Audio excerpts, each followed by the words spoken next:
একটা বাস্তবতা বলি, শাশুড়ি হয় দুই ধরনের। একটা হচ্ছে আপনার শাশুড়ি, একটা হচ্ছে আপনার জামাই শাশুড়ি। হ্যাঁ?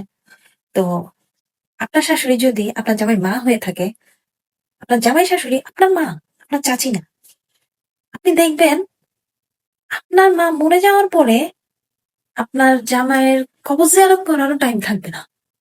অনেক ব্যস্ত। সময় হয় না, সুযোগ হয় না, ইচ্ছা থাকে তারপরেও পারে না। আর আমরা ইচ্ছা না থাকলেও তাদের মায়ের পা ধুয়ে পানি খেতে হয়। এটাই বাস্তবতা। তো সময় সুযোগ করে নিজের শাশুড়ি মরে গেলে কবর জিয়ারতেরও টাইম থাকে না। কিন্তু আমাদের সময় সুযোগ ইচ্ছা না থাকা সত্ত্বেও বাঁশ কতগুলো খাবো পিছন দিয়ে, তারপর ওর সামনে দিয়ে বলবো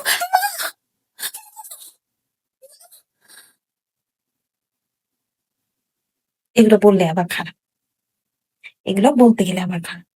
এক্সপেকটেশনের লেভেল এতটুকু হাই হয়ে থাকবে তাদের। কিন্তু আমরা একটুখানি এক্সপেকটেশন যদি তাদের কাছে রাখি, হুম, কিছু ফ্যামিলি, কিছু বেড়া মানুষ সময় সময় সমাজ ইউজ করবে, সময় সময় ধর্ম ইউজ করবে। এই সমাজ, এই ধর্ম, যখন প্রয়োজন হবে তখন বলবে এটাই তো নিয়ম, এটাই তো সমাজ, আমার মায়ের পা ধুয়ে তুমি পানি খাবে। আর সময় সময় বলবে ধর্মে তো এটা নাই, ধর্মে তো ওইটা নাই, ধর্মে কি মানে সো নাইস। এরপরে ধরেন আপনার শাশুড়ি যদি দুনিয়াতে না থাকে, যদি ফকির মিসকিন খাওয়াইতে হয়, তাহলে তো আপনিই রান্দি খাওয়াইতে হবে, আপনারই দায়িত্ব নিতে হবে, আপনিই কোমরে গোচ্ছা বান্ধা তারপরে দেখতে হবে যে সবাই খাইছে কি খায় না। এগুলো কি আপনার জামাই দেখতে হয় তার শাশুড়ির জন্য? আলটিমেটলি জামাই তার শ্বশুর শাশুড়ির জন্য কিছু করতে হয় না।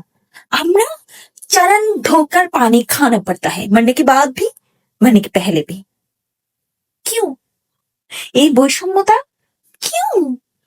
একটু তো তোমাদের মায়ের পা ধুয়ে পানি খাওয়ার মতো করে আর তোমরা একটু পা ধরে সালাম অন্তত করতে পারো। হুম? আমরা তো সালাম করে না, কিনা পা ধুয়ে পানি খাওয়ার পর করে তাতে পাটা চেটে দিতে হয়। এরপর একদম মানুষ এসে বলবে আমি কর্মী,